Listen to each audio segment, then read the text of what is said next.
Madame Lopez, secrétaire départementale FM de la Gladier, et M. Ferrand de Lyon. Voilà.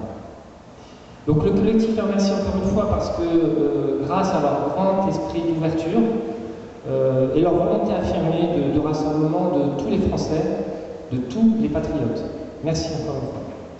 Enfin, un autre remerciement, c'est la partie des remerciements que vous voyez, je dirais même un hommage à une personne qui est à l'origine de tout pour son précieux soutien, cette énergie débordante qu'il a et qui nous entraîne dans son sillon.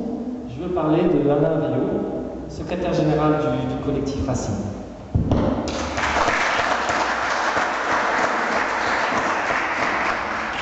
Dans quelques instants, Alain nous présentera le collectif Racine d'une façon générale, son organisation, sa raison d'être et ses valeurs. Un grand remerciement aussi parce que vous venez de Nantes, vous avez fait le voyage ce matin, Arnaud aussi, vient aussi de Nantes, Arnaud de Rigné, cofondateur du collectif Racine Marianne, c'est bien ça? Je ne me trompe pas? Et qui représente donc le collectif étudiant, du rassemblement de À droite d'Arnaud, on a donc M. Claude Chassier, Dacier, excusez-moi, M. Chassier est dans le... ce charmant monsieur, donc, et alors je ne me trompe pas, est inspecteur de l'éducation, ancien inspecteur de l'éducation nationale. Il est du collectif Racine de Lyon, et vous interviendrez, Claude, cet après-midi sur le thème donc, de l'enseignement technique et professionnel. Voilà, cet après-midi. Voilà, les présentations sont faites, et moi-même, oui.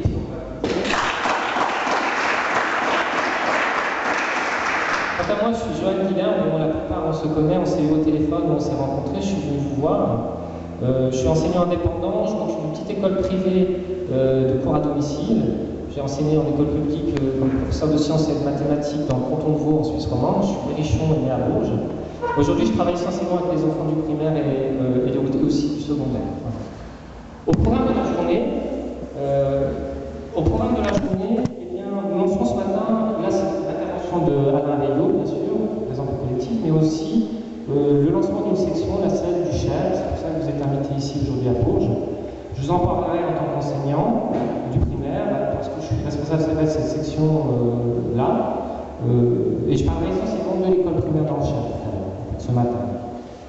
À midi, il y a un buffet qui sera offert par nos bénévoles qui sont en train de regarder là-haut et qui vous attendent impatiemment. Et puis cet après-midi, en début d'après-midi, à 15h, jusqu'à 15h environ, seront abordés plutôt les aspects régionaux et nationaux. Nous aurons l'honneur de vous présenter de nouveaux visages, nouveaux responsables régionaux du collectif Racine, du Grand Centre. C'est-à-dire, ça regroupe les régions d'Auvergne, de Bourgogne, du Limousin, et du Centre. D'accord, Grand Centre. Je rappelle qu'il y a presque un an, Marine Le Pen, Alain Veillot, Valérie Lopi, puis tous les co-créateurs du collectif Racine, c'était le 12 octobre, d'ailleurs c'est la première fois qu'on se rencontrait à Alain, et bien tous posaient à Paris les fondations du collectif Racine. Les premières pierres sont déjà montées. Nous vous annonçons que l'édifice commence à prendre forme. Contrairement à ce qui est pu être dit, c'est vrai dans certains articles, un certain article d'ailleurs du Figaro du 3 septembre dernier, où il était question que le collectif était une coquille vide, et bien nous annonçons que certes c'est une jeune structure, mais elle a une âme, elle contient une âme. Et nous vous présentons donc cet après-midi encore une fois les nouvelles et belles âmes du grand collectif, du collectif Racine du Grand Centre. Voilà. Maintenant, je ne sais pas, place à l'autorité de l'enseignant. Je rappelle ce que c'est l'autorité, parce on dit tellement de choses aujourd'hui. C'est simplement la capacité qu'un enseignant ou un parent, qui que ce soit, qui a un rapport avec un individu, bien de se faire obéir et respecter. C'est ça, se faire obéir et se faire respecter.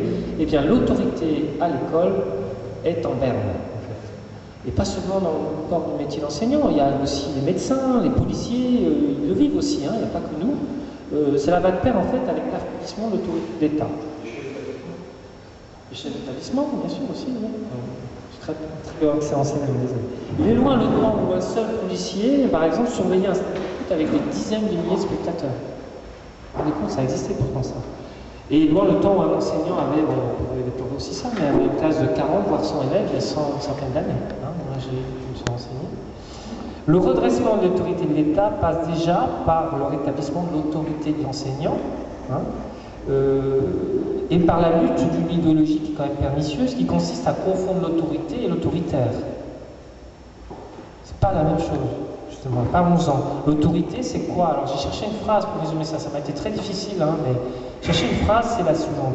L'autorité, c'est ce cadre naturel à l'intérieur duquel peuvent justement s'exprimer la bienveillance de l'enseignant et l'attention de l'élève. En fait. C'est cet équilibre entre les deux. Alors c'est pas du tout... des fois, il faut sanctionner. On voit un enfant, il est naturellement, des fois, il n'est pas motivé, il en a marre, il provoque. Tout le pied électrique, ben, il touche. Qu'est-ce qui se passe? Mais ça ne signifie pas pour autant que c'est tout le temps comme ça. La question qui se pose aussi, c'est l'autorité de l'enseignant, mais parents et enseignants, eh bien dans l'idéal, en fait, actuellement, on a l'impression qu'ils se regardent en chien de faïence. Hein. Moi, j'étais, encore je disais, dimanche d'avant, aux associations, réunions des associations, forum des associations, puisque j'ai vu FCPE, j'ai vu des familles de France, j'ai vu plein d'associations de parents d'élèves. Ils sont quand même, ils n'osent pas confier l'éducation, ils ne veulent pas que les enseignants fassent la partie éducative, c'est ce que j'ai ressenti globalement. Donc ils se regardent un peu en chien de faïence, mais ce n'est pas du tout l'idéal, ça. Parents enseignants devraient apprendre à travailler main dans la main, à faire bloc, et sans que l'autorité de l'un n'empiète sur l'autorité de l'autre. Ce qui est même de l'enseignant dans sa classe, il a délégation des parents, donc ce qui est dans la maison, c'est ce qui se passe à la maison. Eh bien, quand les parents laissent leur enfant à l'école, eh ils acceptent, ils délèguent en leur absence leur autorité parentale à celui de l'enseignant. Idéalement, qu'est-ce que c'est dans la pratique éduquer comme ça? Eh bien, et l'autorité, c'est que les règles à la maison soient les mêmes qu'à l'école. Souvenez-vous, les anciens vous diront, mais quand je revenais une punition à l'école, j'avais une deuxième punition à l'école. Vous vous rendez compte, aujourd'hui, c'est plus du tout ça.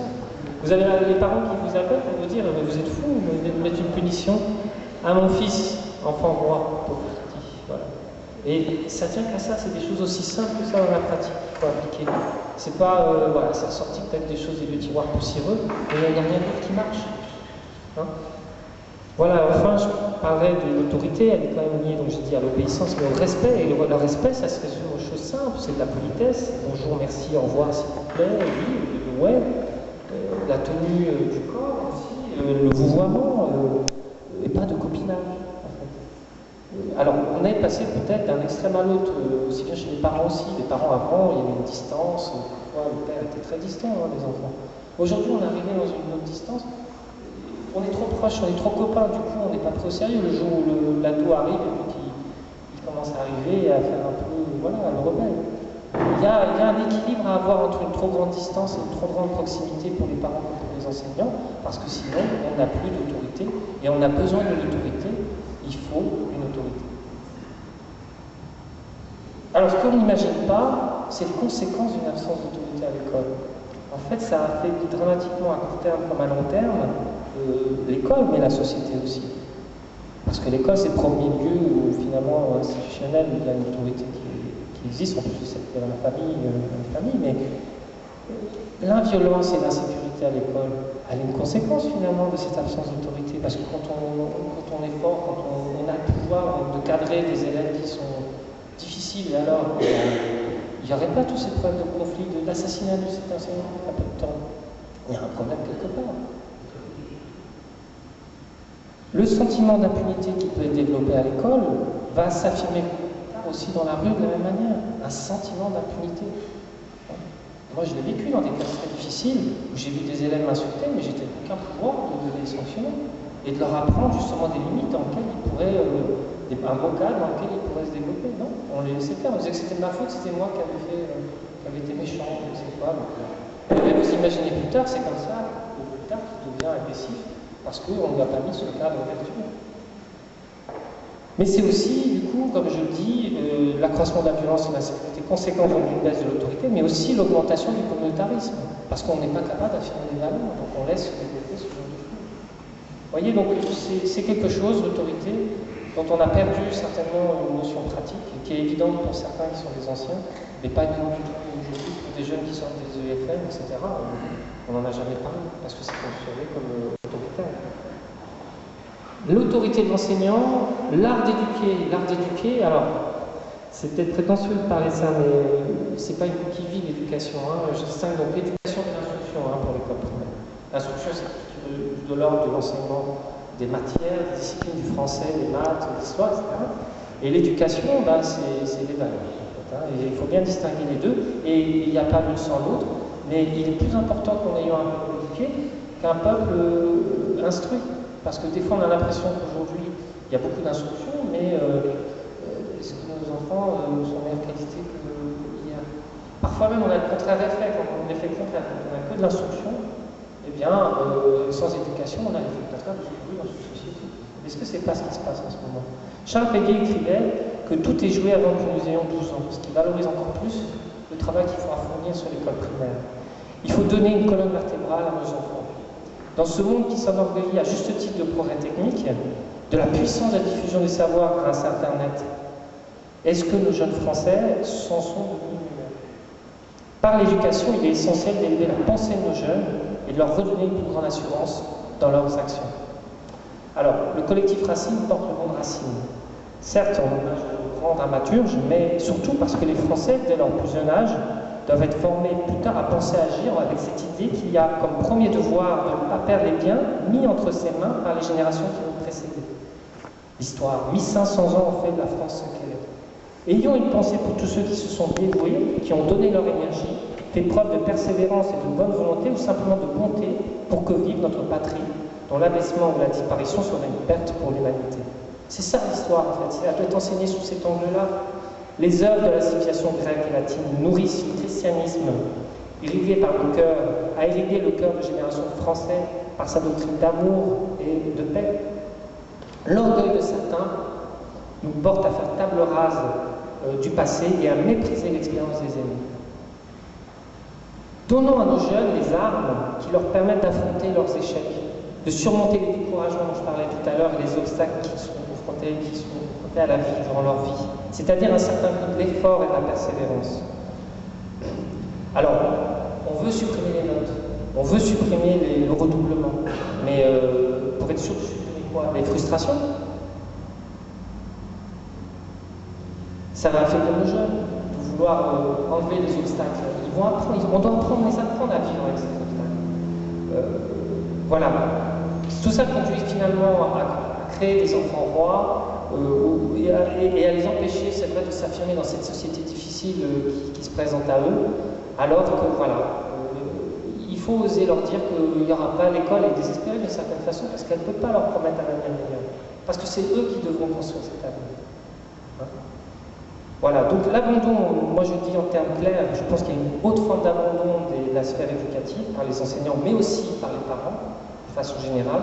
Et ça a conduit aussi à une autre forme de catastrophe, c'est que cet espace éducatif qui a été laissé libre, eh bien, il a été occupé d'un des nouveaux corps de métier que sont la pédopsychologie, par exemple, ou la psychologie. Tout ça, ça a explosé. Logopédie, psy, etc., pédopsie. En fait, il y en a qui ont réfléchi et ils ont dit qu'il y a des nouveaux marchés qui se créent. La médicamentation, elle bat son plein. Alors vous allez me dire, je fais un lien entre l'éducation, l'autorité et la médicamentation. Qu'est-ce que ça veut dire? Eh bien, on traite maintenant plus de maladies. On ne traite pas forcément des maladies, d'ailleurs, en pédopsie. On traite des troubles. On a inventé des troubles d'une manière de façon à donner des médicaments à nos enfants. Eh bien, on trouble l'hyperactivité de centaines de milliers de nos enfants, des centaines de milliers d'enfants dans les écoles, arrivent à prendre comme c'est un acte banal, un dérivé de la cocaïne. Allez regarder sur Internet, sur Vidal. Quel scandale quand même cette Ritaline, si vous connaissez. Allez regarder, vous verrez. C'est ça la conséquence. Donc c'est beaucoup plus grave qu'on imagine. Parce que là, on arrive à un stade avancé des conséquences de tout ça. Hein? Alors, la baisse du niveau d'instruction, après avoir parlé de l'autorité, de l'art d'éduquer, la baisse du niveau d'instruction, eh bien, il faut, on l'a dit tout à l'heure, partir à la reconquête des bases élémentaires, savoir lire, écrire et compter. En fait, pour résumer, même si je suis prof de maths et de sciences à la base, elle est quand même largement imputable à la baisse du niveau du français. J'en suis, je vous le dis aussi, un exemple. Il a fallu aller, je ne fais pas partie de ces élèves qui ont eu le pied en dents dans la main, il a fallu aller à la reconquête de mes bases de français personnellement, parce qu'on ne m'avait pas transmis ça non plus quand j'étais petit. Donc, si on a de la chance d'avoir des parents qui parlent parfaitement français à la maison, ça ne pose aucun problème, parce qu'on a l'habitude d'entendre le français bien parler, mais comment voulez-vous que s'exprime correctement un élève qui a des